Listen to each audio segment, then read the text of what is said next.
Assalamu alaikum, and we're live, brothers and sisters. I hope everyone is well.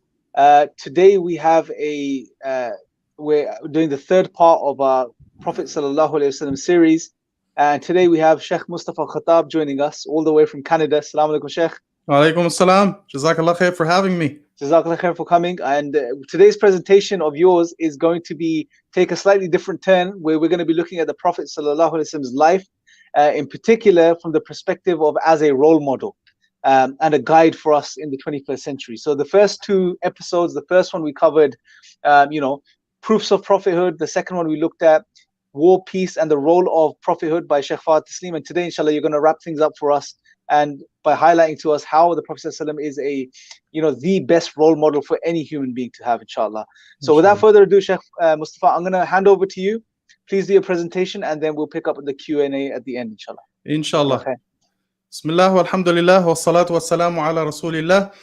Let me share my screen here, inshallah.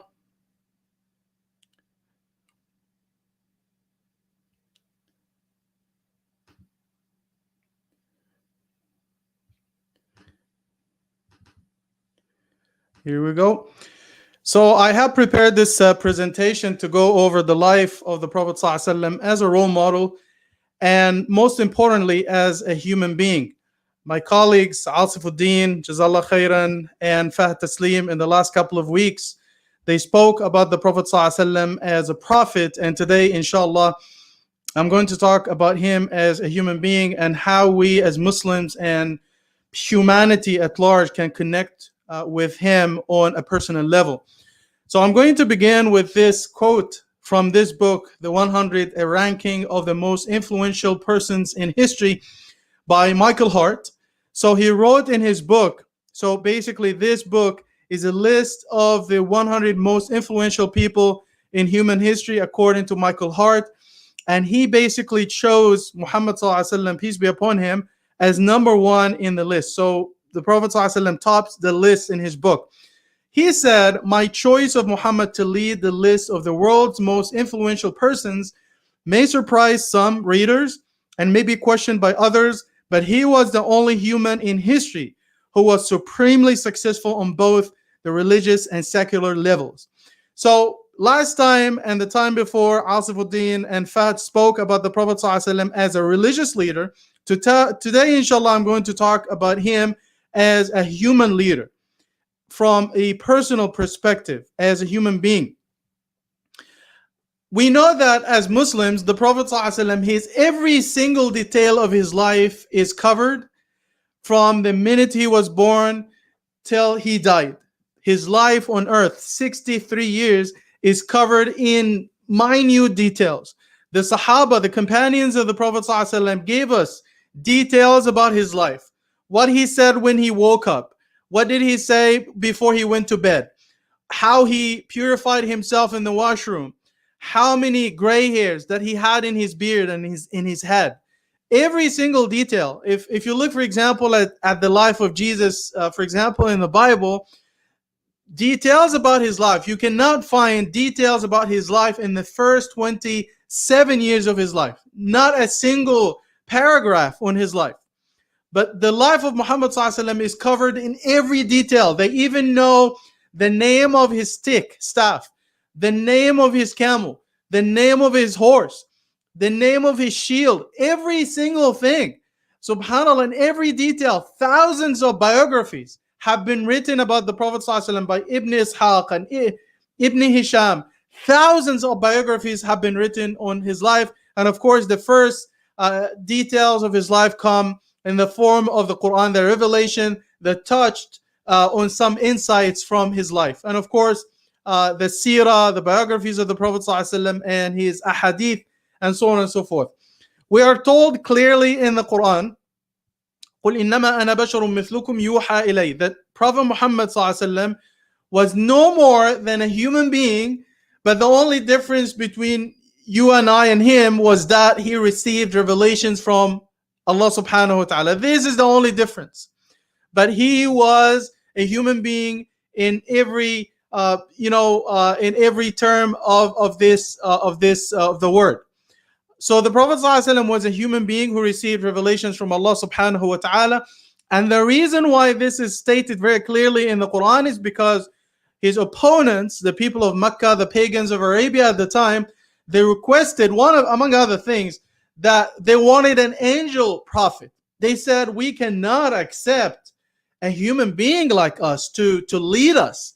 So therefore they requested an angel prophet.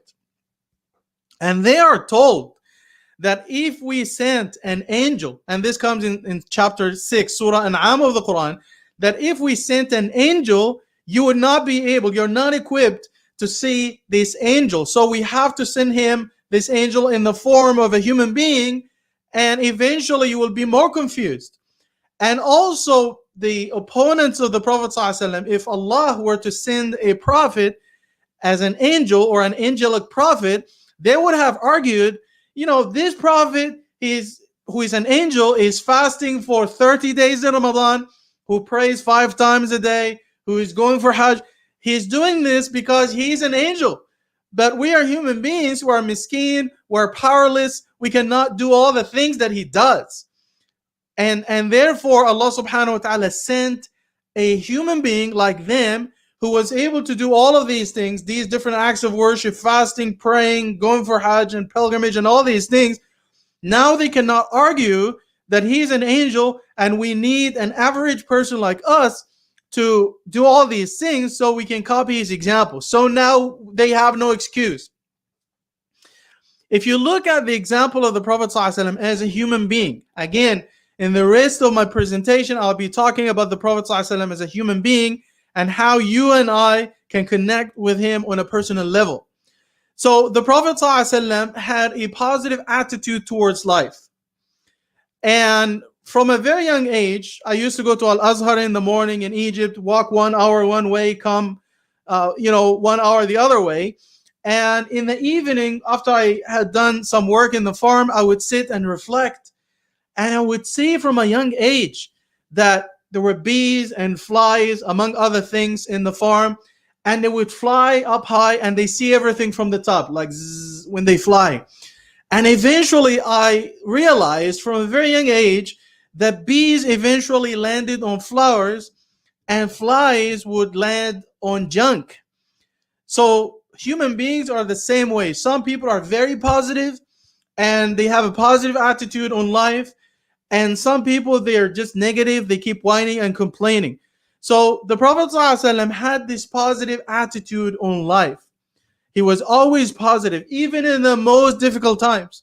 We know that when he was in the cave on the way to Medina because fleeing persecution in Mecca, and Abu Bakr radiallahu anhu was panicking, and he said in the cave, if he looked at their feet, they would see us. And the Prophet ﷺ reassured him and he said, La tahzan, inna Allah ma'ana. Don't be sad. Allah is our third. He is with us and he is taking care of us. And so even in the most difficult moments of his life, the Prophet ﷺ was very positive and he taught us positivity.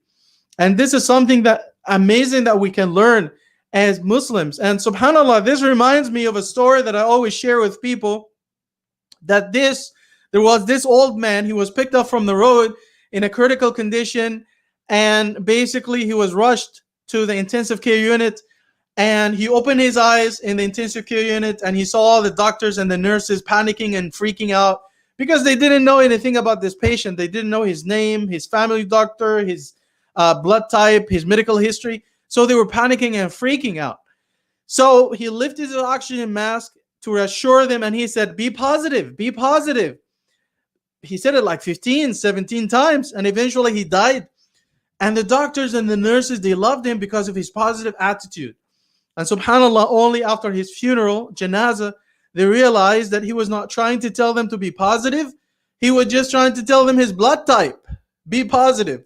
But anyway, I always take this story as a good story for having a positive attitude. So now, when we look at the life of the Prophet ﷺ as a human being in Mecca and in Medina, the mushrikun, the pagans of Arabia, they loved the Prophet ﷺ as a human being, but they had issues with him as a prophet. They totally, completely loved him as a human being. They trust him with their valuables. Like people like Abu Jahl and Abu Lahab and Abu Sufyan, before they became Muslim, they didn't trust anyone with their valuables more than the Prophet ﷺ. Yes, they were hanging out together, Abu Jahl and Abu Lahab and Abu Sufyan, before he became Muslim. All the time they were hanging out together, but they didn't trust each other with their valuables. They trusted Muhammad ﷺ because he was a perfect human being. And the Prophet ﷺ, after he migrated to Medina, he made sure that Ali ibn Abi Talib returned all these valuables and trusts. He gave them back even to his enemies and opponents. And this is why the people of Arabia, they loved him as a prophet, but some of them, they had issues with him as a prophet, even though they loved him as a human being, and they called him as Al-Amin, the trustworthy, As-Sadiq Al-Amin, the truthful man, the trustworthy man. And this is true for almost all prophets. Prophets like Moses and Jesus and Nuh and Salih and Shu'aib. SubhanAllah, when you read their stories in Surah A'raf, Surah number 7, Surah Shu'ara, Surah 26, and other surahs of the Quran, people loved these prophets as human beings, but they had issues with them as prophets. Prophet Salih is told in the Quran, قَدْ كُنْتَ فِينَا مَرْجُوًا قَبْلَ هَذَا. We really had great expectations for you. You were a great man. Now you are telling us that you're a prophet, and you are telling that stealing from each other is wrong? What's wrong with you? They said the same thing to Prophet Shu'aib and others. So basically, people loved the reformed who prayed, who fasted, who gave charity. They had no problem with them praying and fasting, but they had a problem with them being reformers. So now if you open your mouth as a prophet and you start to challenge social, economic, political problems in society, saying that abusing people on the basis of their color, on the basis of their faith, on the basis of their gender is wrong, so people will have issues with you. So subhanAllah, when the Prophet ﷺ stood up for blacks, and he stood up for slaves, and he stood up for the rights of women, and he stood up for the rights of the poor, now the elite in society like Abu Jahl and Abu Lahab, they had issues with him, because now this is going to affect their social and political status in society. So they had issues with him. When the Prophet ﷺ said that women had rights, they have a say in marriage, they have a right to their belongings, their property, they had a right to education, to learn about the deen, they had a right a right to have their own property, and so on and so forth. Some people had issues with that, and they went to war with the Prophet ﷺ because of promoting and advocating social equity and economic equity, and so on and so forth. And subhanAllah, Muslims these days, and Islam, you always see Islam in the news because Muslims stand up for what is right. And this is something that we have in the Quran. Allah subhanahu wa ta'ala says, stand up for right as witnesses to God. It's in Surah 4 and it's in Surah 5. Now, when you look at the Prophet ﷺ as a human being, he was willing to forgive his abusers, people who abused him, people who attacked him, attacked his friends, they made fun of him. And subhanAllah, someone like his daughter Zainab, she lost her baby because of them. She was trying to immigrate to Medina, and she was attacked. Her camel was attacked. She fell off. Al-Habbar ibn al-Aswad, this man, he attacked her camel. She fell off, and she lost her baby because of them. And the Prophet ﷺ lost his granddaughter or grandson because of them. And eventually, when Mecca was opened, and the Prophet ﷺ issued this universal amnesty, forgiving all of them, even though they tried to kill him on several occasions. They abused him and his friends, and they forced him when they besieged him and his wife Khadija and Abu Talib and others for 3 years, until the Prophet ﷺ and his companions and his wife Khadija radiallahu anha, they were forced to eat leaves and grass for 3 years. And subhanAllah, after killing many of his friends and abusing him and persecuting them, When the Prophet ﷺ took over the city of Mecca, he was willing to forgive all of them. Subhanallah, this is something else. The Prophet ﷺ didn't have personal problems with them. He wanted to stand up for what was right. They had issues with that. They attacked him. But when they submitted to the truth at the end, the Prophet ﷺ was willing to forgive all of them and to start a new page with them. You look at the Prophet ﷺ, someone who was in control of all of Arabia before his death. And his life didn't really change from his life in Mecca under persecution to his life in Medina when he became the ruling figure in Arabia. He lived a very simple life. He was very humble. He lived a life of humility, a life of service to his family and to his community. We are told that the Prophet ﷺ كان في مهنة أهله, which is an authentic hadith in Bukhari. The Prophet ﷺ was always in the service of the family. He was one of them in his house. He was cleaning in the house. He was helping them around in the house with cooking and everything. He was patching his clothes, patching his shoes. He was milking his goat and his cow. He was leading by example. And the Prophet ﷺ said, the best among you are the best to their families, to their wives, who help them, who are nice to them, who take care of them. And he didn't sit around and order his family to do this and do that. No, he was helping them. And they say, but when the time for prayer came, he would leave the house as if he didn't know us and we didn't know him. So that was the Prophet ﷺ. Every time they say that his daughter Fatima came to him and he was in the gathering, he was sitting somewhere, he would stand up and he would welcome his daughter Fatima and he would kiss her in the forehead and he would have her sit next to him as a way of honoring her. And he said, because the Prophet ﷺ grew up in a society that looked down upon females, daughters. They didn't like to have daughters because they preferred to have sons because they were going to support them financially. Their sons would support them. They would work and support. They would defend them if they were attacked by another tribe. So the Prophet ﷺ wanted to lead by example. And he abolished this horrendous practice that they had before Islam, that some tribes, they would bury their daughters alive out of shame and out of poverty and so on and so forth. So the Prophet ﷺ led by example and he honored his daughter Fatima. And he said, if Allah blessed you with daughters and you take care of them and you teach them, they will be your bridge to Jannah, to paradise. And so on and so forth. So the Prophet ﷺ honored women. And the Prophet ﷺ got married to his wife Khadija radiallahu anha. She was a businesswoman and she hired him to work for her. And eventually, because of his honesty, because of muru'ah, chivalry, and because of his akhlaq manners, she proposed to him to marry him. Sallallahu Alaihi Wasallam. The Prophet ﷺ had his grandchildren Al-Hasan, Al-Hussein, and he would play with them. And one time someone came in the mosque and he saw the Prophet ﷺ walking on four hands, on his hands and his feet, on all four.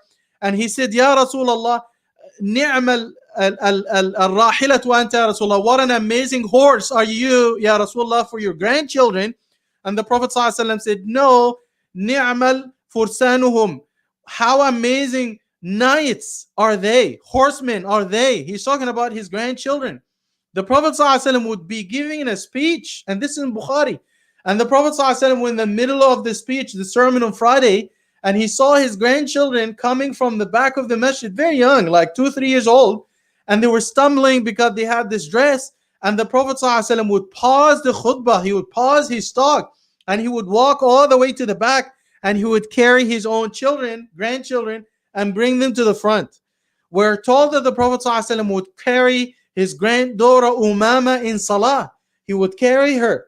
Like he would babysit his grandchildren, he would babysit his granddaughter Umama and carry her in salah. Subhanallah. We're told in an authentic hadith in Sahih Muslim that, and this is beautiful, I love this particular hadith, the Prophet ﷺ, to show you how he treated his wife and how he treated his family. So the Prophet ﷺ, In one occasion, he was coming back. He was in a travel. He was coming back to Medina, and he had his wife Safiya. This is many years after the passing of his first wife Khadija. He had a wife by the name of Safiya, and we know that from hadith she was not told. So basically, her camel was on the floor. She tried to get on top of the camel and she couldn't. So the narrator of the hadith, Anas ibn Malik in Sahih Muslim, he said, "Idha bin Nabi sallallahu alaihi wasallam." Suddenly, I saw the Prophet sallallahu alaihi wasallam coming forward, rushing to help his wife, and he went down on his knees. He went down on his knees in the sand or the mud, so his wife can get on top of his knees with her shoes, and he helped her to get on top of the camel or the horse. So now, some will say, "Oh, what is the big deal?" To put it in today's perspective, let's say that Justin Trudeau, our prime minister, is going somewhere with his wife, and because it's snowing, subhanAllah, it started to snow this year on December 1st, and we just had another snowfall a few days ago, and it was snowing earlier today. Welcome to Canada. So they were going somewhere. She couldn't get out of the car or in the car because of it's snowing or it was muddy, and he got down rushing on his knees, and she got on top of his knees with her shoes inside the car. And subhanAllah, CBC or BBC is there, and they're taking video, and mashallah, believe me, he will win majority government the same day, because people say, "Oh, mashallah, he's so romantic, he's an amazing man, he's a good husband." But the Prophet ﷺ was not doing it for the BBC. He was not doing it for the news. He was doing it because of who he was. A perfect husband, a good man. And we're told in the Quran that the Prophet ﷺ is the best role model for all people to follow. If you want to be a good husband, the Prophet ﷺ was the best husband. Follow his example. If you want to be a good father, look up to the example of the Prophet ﷺ. If you want to be a friend, if you want to be a businessman, if you want to be a teacher, the Prophet ﷺ is always the role model for you to follow. This reminds me of a true story that happened with a brother. It's a true story that happened in the 1980s to a brother and his wife. He was in Jeddah in Saudi Arabia. He was a teacher.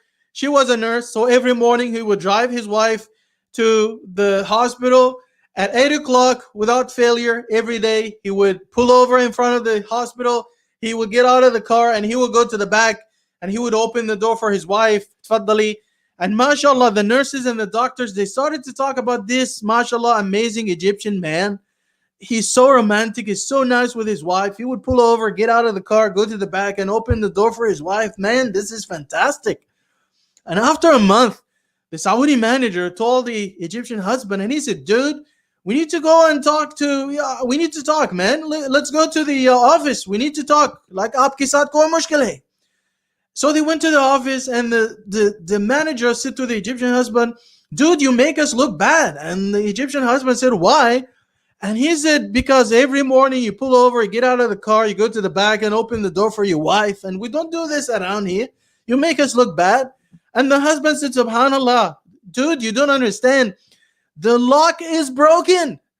Every morning I have to get min al Arabiya and we have to go to al Bab. I have to get out and go in the cold and open the door. And if you give me 300 riyals or maybe 20 pounds, I'm going to go and fix it. Khalas, no problem. You're not, no more Mr. Nice Guy. Khalas, finished." But again, the Prophet ﷺ was doing it for the right reasons, because he was leading by example as a role model for the community and for his ummah, for his nation. One more thing that we learn from the Prophet ﷺ based on authentic hadith, and these things, there's so much to cover, but I just chose certain points to cover about the life of the Prophet ﷺ as a human being. The Prophet ﷺ ما عاب طعاما قط, in the hadith, he never criticized food. He never criticized food. They say in authentic narrations, a hadith, if he liked food, he would eat it.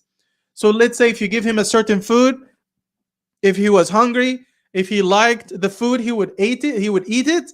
But if he didn't like it, and he would say, "Thank you, I wouldn't feel like eating now." He wouldn't say like, "Aapke saath ko mushkil hai. What's wrong with you? What is this junk? Talak." No, he didn't do that. The Prophet ﷺ never criticized food. And the Prophet ﷺ ما ضرب امرأة ولا خادما قط. The Prophet ﷺ never ever hit a woman or a servant. And the Prophet ﷺ never ever, it is never reported in any narration, it is never reported that the Prophet ﷺ would ever raise his voice to his wife. Never happened. Not once. Another particular hadith that I love about the Prophet ﷺ, the Prophet ﷺ ما رؤي كاسدا قط.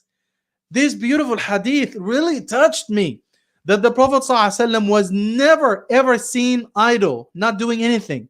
He was always seen doing something, leading salah, reading Quran, teaching people, helping his family, defending his community, receiving delegations. He was never seen kasidan, idle, cut. He was always doing something. Even if in his free time he would remember Allah, and so on and so forth. SubhanAllah, this is something that benefited me on a personal level in my practical life, that I try to do something good every day. So this is why, alhamdulillah, in the last few years, if you just think about this year alone, 2020, I released the Clear Quran for kids. I released Shukran, an illustrated story for children to teach them how to appreciate their parents. By the end of this month, inshallah, I'm going to be sending a dictionary of the Quran to the printers, the Clear Quran dictionary. And this took me thousands of hours. And if you want to know more details about the Clear Quran for dawah and everything, go to our website, theclearquran.org, theclearquran.org. Now the commercial is over. But again, this is something that I learned from the Prophet ﷺ. I have to do good things all the time. And we're taught that if you don't busy yourself with good, then your nafs, yourself, will busy you with evil. So you might as well busy yourself with doing good things. SubhanAllah. So this is something that I learned from the Prophet ﷺ. So every day I'm working, I'm giving talks, I'm teaching, I'm working on a book. Maybe I'm playing with my children, I'm cooking for my family, because, my wife, she was a doctor in Egypt, but they made it difficult for her, even though she passed all the tests. So I told her, don't give up. Be positive. Think out of the box. This is something we learned from the Prophet. Go and learn naturopathic medicine. So, alhamdulillah, she enrolled a couple of years ago. Now she is practicing under supervision. And maybe in a few months, by April, May, inshallah, she is going to practice as a full-time, as a professional naturopathic doctor, which required me, as a good Muslim husband, to do a lot of cooking, a lot of driving, a lot of babysitting. And again, this is something I learned from the Prophet ﷺ, to help my wife and take good care of her. So inshallah, when she works to serve the community as a naturopathic doctor, so people can look up to her and say she is a practicing Muslim and she's a successful Muslim woman, and this by itself is a form of da'wah. And of course, she will be helping women in the community and examining them and so on and so forth. And subhanAllah, when I'm working on these books and working hard day and night, translating the Quran, the Clear Quran dictionary, this book and that book, and I see people, subhanAllah, on Facebook, they are sending me invitations to play Candy Crush and respond to this invitation. Dude, I don't have time. Zindagi bahut mukhtasar hai. Life is short, man. I need to be working, I need to be contributing and giving back to the community. And this is something I learned from the Prophet ﷺ. The Prophet ﷺ, as a human being, was very practical. We learn from the hadith in Bukhari that when his beloved son Ibrahim died before the age of 2, under the age of 2, of course, it coincided with an eclipse on that day, and rumors spread that the heaven is sad for the passing of the son of the Prophet. And the Prophet ﷺ came out and he gave a khutbah, he gave a talk, and he said, listen, everyone, the sun and the moon are two natural signs of Allah. They don't eclipse. They do not eclipse for anybody's death or birth. So when you see a solar eclipse like this, go and make salah, go and pray. SubhanAllah.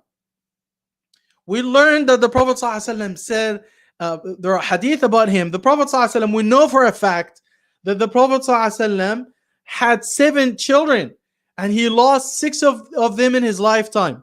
Can you imagine, as a parent, Many of us, subhanAllah, me and my wife, we had two miscarriages before, and that was a very difficult time for us.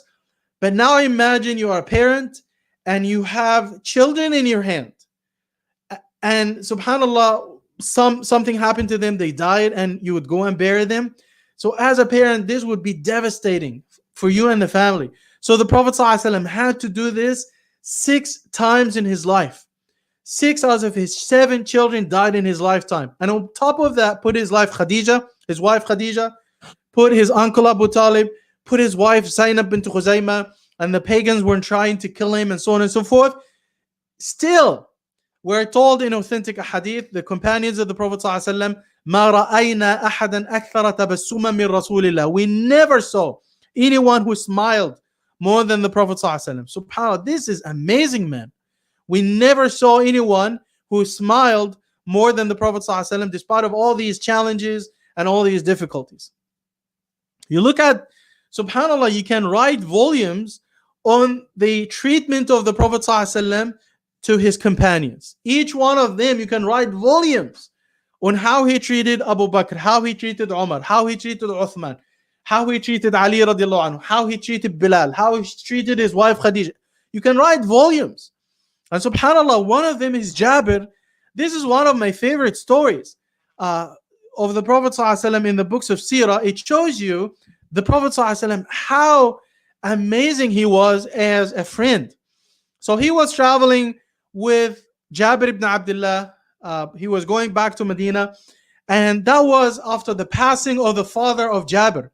So his father passed away. So the Prophet ﷺ was chatting with him, and he said, how is the family and everything? And he said, Ya Rasulullah, my father, as you know, he passed away. He left a lot of debts, and he left 10 daughters. He left 10 daughters, and I'm taking care of them.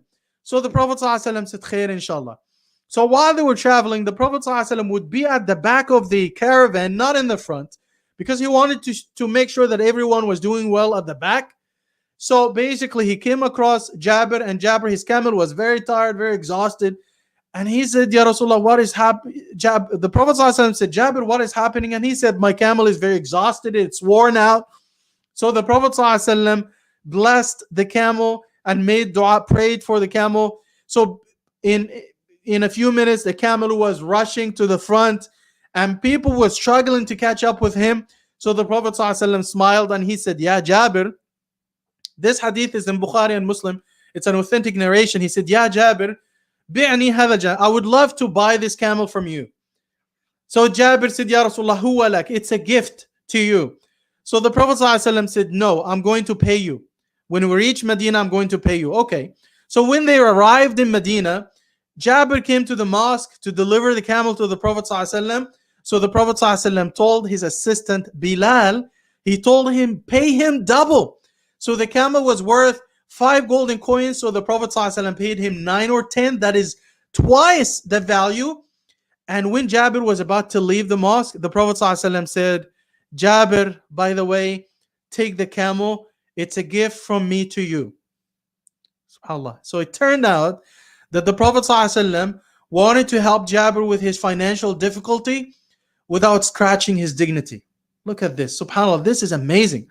And I always cite this story in Ramadan when people ask me, can I give zakat to my brother or sister, my biological brother or sister, or my uncle and aunt? And I tell them, of course, yes, and you'll get 2 rewards. As the Prophet ﷺ said, there are 3 types of people you cannot give zakat to: your parents, your wife, and your children. You have to provide for them regardless. But your brother, sister, uncle, aunt, you still can give them from zakah, and Allah will give you 2 rewards. And if people say, can I tell them that this is from zakah? I tell them, you don't have to tell them anything. Just like the Prophet ﷺ supported Jabir without scratching his dignity, you don't have to tell them this is zakah, because people would be hurt. If they ask you, tell them this is hadiyah, ikram, this is a gift. You don't have to tell them this is zakah. You have to. We learn from the Prophet ﷺ how to be in the time of pandemics. And this is relevant now when we talk about coronavirus. The Prophet ﷺ, everyone knows, he was keen on keeping hygiene, like washing at least 5 times every day for wudu, to prepare himself for the prayers, And he said on authentic hadith in Bukhari and Muslim, if you know that there is a pandemic somewhere, don't mix with the people. Don't go to that place. And if it breaks out in your locality, in your area, don't leave that area and go somewhere else and mix with other people. He heard that there is someone who was coming to pledge allegiance to him, and this person had the contagious illness, and he was coming towards the masjid. So the Prophet ﷺ sent someone to meet that person halfway and to tell him, "Inna qad bay'at, we have already given you a virtual allegiance. So return and go back. You already achieved your purpose, mission accomplished. You don't have to come to the mosque with this contagious illness. I have already given you allegiance. Khalas, go back. Allah will bless you and reward you." So subhanAllah, very practical. So in the last 5 minutes of the life of this talk, let me talk a little bit about something amazing. Because our communities these days, subhanAllah, are plagued with racism. Racism, subhanallah. And this is why you find groups like Black Lives Matter and so on and so forth. So subhanallah, because they're calling for equality. We are in the 21st century. People should be treated equally because all of us are the creation of Allah. Whether you're a man or a woman, race, we should not be having this discussion. We are equal before Allah. All of us should be respected. We should all be treated with dignity and honor because we are all the creation of Allah subhanahu wa ta'ala. We're created by Allah. We come from the same father and the same mother. We are from the same father and the same mother, so we're all brothers and sisters in humanity. Subhanallah. So 1500 he chose an African man who used to be a slave, Bilal, to go on top of the Kaaba and call the adhan and to invite the believers to pray. Subhanallah, this something will blow you away. A man, and this is in Muslim Imam Ahmad, a man came to the Prophet ﷺ to accept Islam. So he said, I acknowledge that you are the Prophet of Allah. I believe Islam is the truth. And I accept you as the Prophet. And the Quran is from Allah. But I have one condition. It's an authentic hadith in Muslim Imam Ahmad. And the Prophet ﷺ said, what is your condition? And he said, I'm going to pray only twice a day, not 5. So the Prophet ﷺ said, no problem. Then after the man left, the Prophet ﷺ said, when his iman goes up, he's going to pray not only 5 times a day, he's going to accepted Islam on condition that he was going to only pray twice a day, that he started to pray 5 times, and he was praying optional salah, and he was praying at night. Now, subhanallah, that was condition that was fulfilled by the Prophet ﷺ. There was another request, another condition that was turned down. The pagans of Mecca, the elite, like Abu Jahl, Abu Lahab, Abu Sufyan and others, Al-Mughira, they came to Abu Talib in Mecca when the Prophet ﷺ was desperate, when he was under persecution, and he was desperate for new converts and believers. So these people came and they said to Abu Talib, we are willing to accept Islam, but we have one condition. Okay, what is it?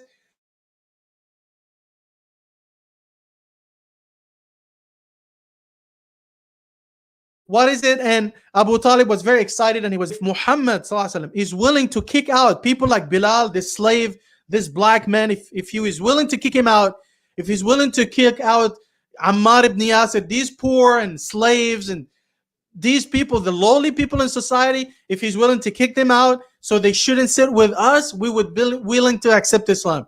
And the Prophet ﷺ told his uncle Abu Talib, sorry, we don't need them.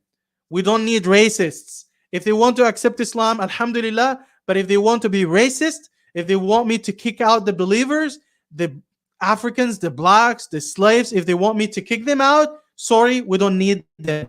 We don't need racists in our ranks. But he was willing to accept someone who wanted to pray only twice a day. SubhanAllah, this is very deep. Think about it. The Prophet ﷺ forgave the people who gave him a hard time, And the people who persecuted him, as I mentioned at the beginning, he issued public amnesty when he took over Mecca. And subhanAllah, he forgave individuals who made mistakes because they didn't know any better. We know the hadith in Sahih Muslim when this man urinated in the mosque. It was a Bedouin.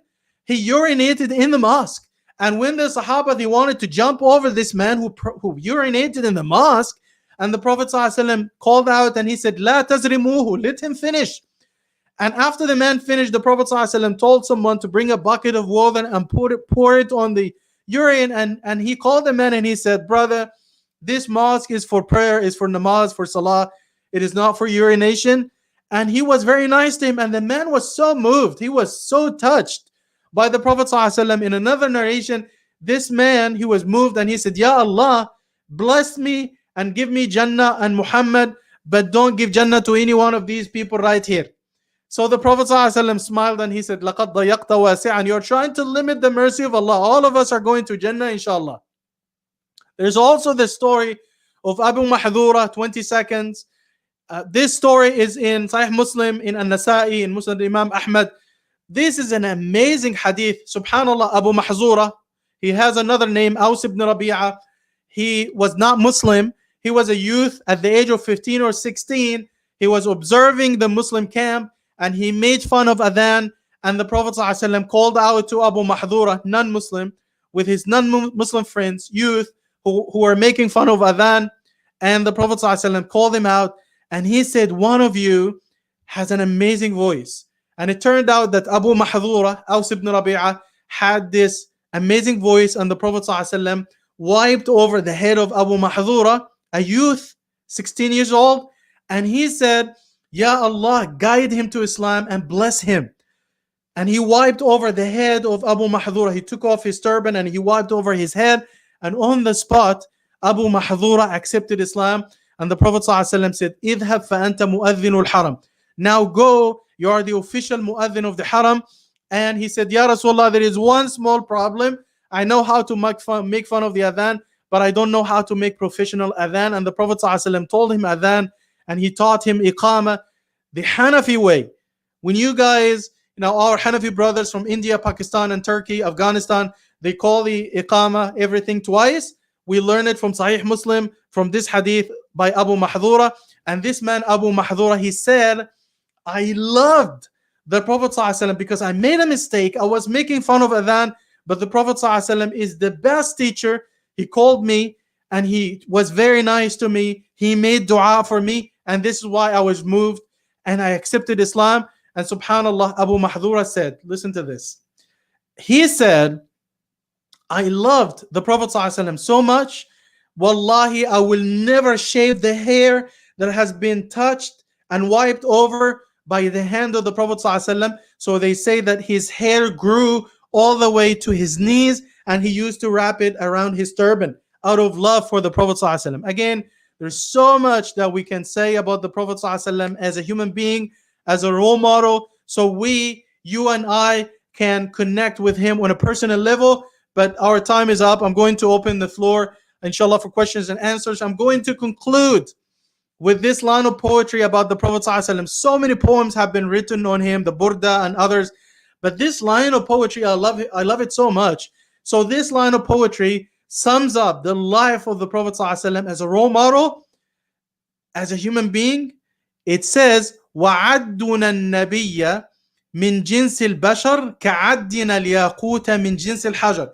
It says, if you count the Prophet ﷺ as a human being like you and I, this is just like counting precious stones, a precious stone as another stone. So when you say that this precious stone, this ruby, or this gold is just a stone, this is just like saying that the Prophet ﷺ is a human being like you and I. So the Prophet ﷺ was like a precious stone to the rest of the stones. He is the best of us. He is the finest human being that has ever walked the face of this earth. And this is why we look up to him and we revere him and we respect him. So we ask Allah subhanahu wa ta'ala, just like we believed in the Prophet ﷺ without seeing him in this life, that he will gather us together in his mercy and rahmah in akhirah. And I'm going to leave you with this bishara, 20 seconds, that the Prophet ﷺ in an authentic hadith in An-Nasa'i, in At-Tirmidhi, one day he was sitting with the Sahaba and he said that I miss my brothers and sisters. And the Sahaba said, Ya Rasulullah, the companion said, we are your brothers. Aren't we your brothers? And he said, no, you're my companions. My brothers and sisters are people who will come after me, and they will believe in me without seeing me. So the Sahaba, the companion, said, Ya Rasulullah, how would you recognize them on Judgment Day? He said, إِنَّهُمْ يَأْتُونَ يَوْمَ الْقِيَامَةِ غُرًّا مُحَجَّلِينَ مِنْ أَثَرِ الْوُضُوءِ. They will come on Judgment Day with light, nur on their faces from the trace of the wudu. When they make wudu ablutions and they wash themselves before prayers, when they come on Judgment Day, their faces will be shining, they will be bright, and I'll be able to recognize them because of the nur on their faces. So this is an amazing bishara or good news for you and I. So I ask Allah subhanahu wa ta'ala to give us His shafa'ah and to gather us together with Him in Jannat al-Firdaus. Ameen ya Rabbil Alameen. And Jazakallah khair for listening. So now I'm going to open the floor for questions and answers, inshallah.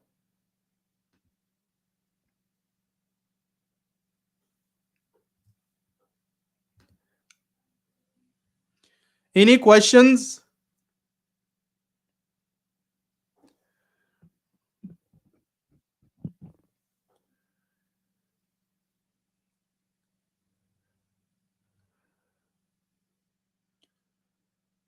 Assalamu alaikum. Any questions?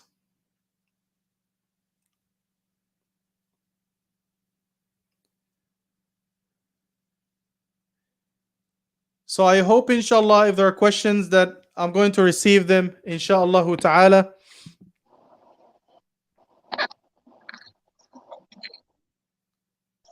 Assalamu alaikum, Shaykh Mustafa. Alaikum Jazakallah assalam, khair. Ustad. Jazakallah khair. May Allah bless you. It was, subhanAllah, eye-opening. And you shared some beautiful examples. And Brother Salahuddin, inshallah, is going to, I think, wrap things up for us. He's joined us. Oh, he's not joined us. I thought he was going to join us. But so, Shaykh Mustafa, while some of the questions come through, I have a question for you. And I'm sure many people will probably ask this once they watch the recording on the internet later on YouTube. And that is, may Allah bless you, Jazakallah, for sharing, these beautiful gems from the life of the Prophet ﷺ that we can, aspects of his life that we can aspire, towards copying and embodying. But how can we learn? What would you recommend as far as where can people learn more about the Prophet ﷺ? What sources would you recommend to them? Books, lectures. What would you recommend? Please give us a reading list or some resources, inshallah. Jazakallah khair. It's an amazing question. So the two major sources are the Quran, because the Quran talks about the life of the Prophet ﷺ and details of his life. And of course, in the seerah, the biographies of the Prophet ﷺ that were written about him by Ibn Ishaq, Ibn Hisham, and many others. So literally, there are thousands of biographies that have been written on the life of the Prophet ﷺ in great details.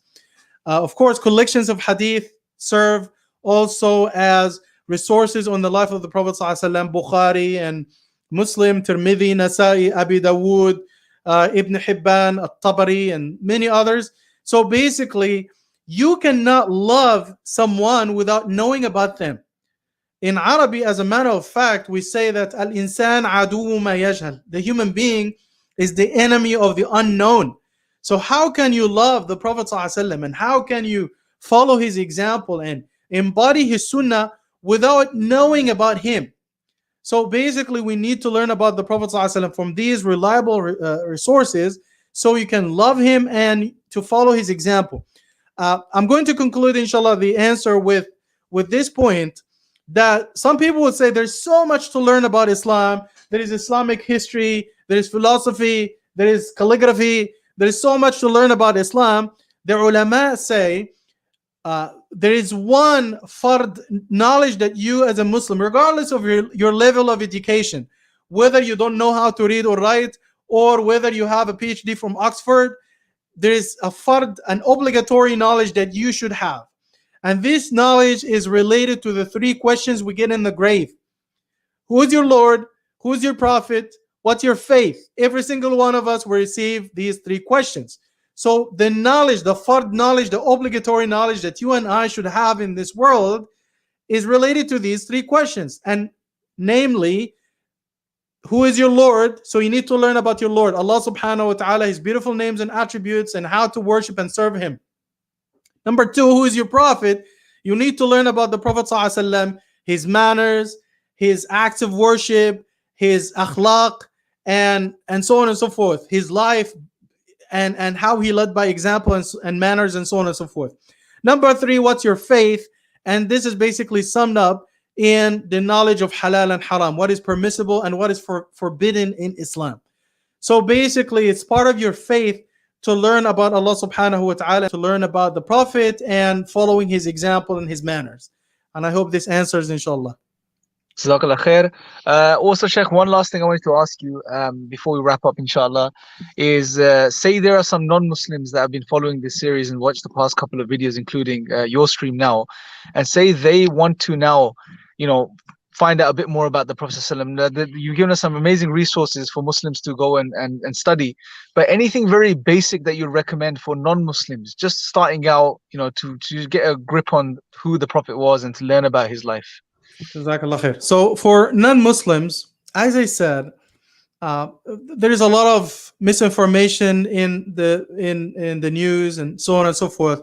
So we need to find reliable resources to learn about this great man. Wallahi, you deserve to learn about this man and connect with him on a personal level. So, for example, as I mentioned, we have biographies written on him. Of course, the famous one, The Sealed Nectar. There are other biographies written on him by Muslims and non-Muslims. So from the non-Muslim side, for example, there is one by Karen Armstrong. She has written an amazing seerah on the life of the Prophet ﷺ. And so if you like movies, for example, I recommend The Message by Anthony Quinn, because some people are visual, they like to see things. And so basically there are many resources out there. We have the booklet on onereason.org on the life of the Prophet ﷺ. So basically there are many resources out there, but make sure that they are reliable. And believe me, if you study the life of the Prophet ﷺ, you can learn so much from him on a personal level as a human being, in good times, in difficult times, as a husband, as a father, as a teacher, as a human being. And we learn from the Prophet ﷺ, you cannot be a good Muslim until you become a good human being. SubhanAllah, this is very deep and very profound. So the Prophet ﷺ said in an authentic narration, إِنَّمَا بُعِثُّ لِأُتَمِّمَ مَكَارِمَ الْأَخْلَاقِ, I have been sent to perfect good manners. So good manners exist. Many non-Muslims, they have good manners, but the Prophet ﷺ and Islam came to perfect these good manners. So it doesn't matter of what your job is, what your social status is, what your educational level is. All of us can learn from the Prophet ﷺ. This man who lived in the desert 1500 years ago with no academic training, all people in the world, including Muslims and non-Muslims, who have PhDs, who have the highest degrees in every level, scientists, business people, all of them, they have something to learn from this great personality. So I highly encourage and recommend you to find reliable sources like The Sealed Nectar, like other resources on the life of the Prophet ﷺ. And of course, there is the Seerah by Shaykh Yasir Qadi. If you'd like to watch or listen to his audio, it's probably like 120 episodes that cover his life in great details. So there are some reliable sources out there that you can find. And the Seerah by Shaykh Yasir Qadi is in the English language. So those of you who are English speaking, they will be able to appreciate these resources, inshallah. Jazakallah khair, Shaykh Mustafa. I think let me just quickly go through just to see if there's anything else here. Okay, Shaykh Mustafa, Jazakallah khair. May Allah bless you. And Jazakallah khair for your time. Okay. Here, Sheikh Fad's just mentioned something quickly. Muhammad, Man and Prophet by Adil Saleh. Yes, there is that is actually a brilliant documentary, a biography of the Prophet ﷺ as well. So definitely check that out too. So brothers and sisters, Jazakallah khair. Please make sure to share this live stream now once we go offline and get this out to as many people as possible, especially non-Muslims, so we can educate people about the Prophet ﷺ, so they can actually get to know, who this man was, the greatest man to ever walk the face of this earth. And Jazakallah khair once again, Sheikh Mustafa. May Allah bless you, and we'll conclude now, inshallah. My Assalamu pleasure. alaikum. Jazakallah khair. Assalamu alaikum wa rahmatullah. Wa alaikum salam.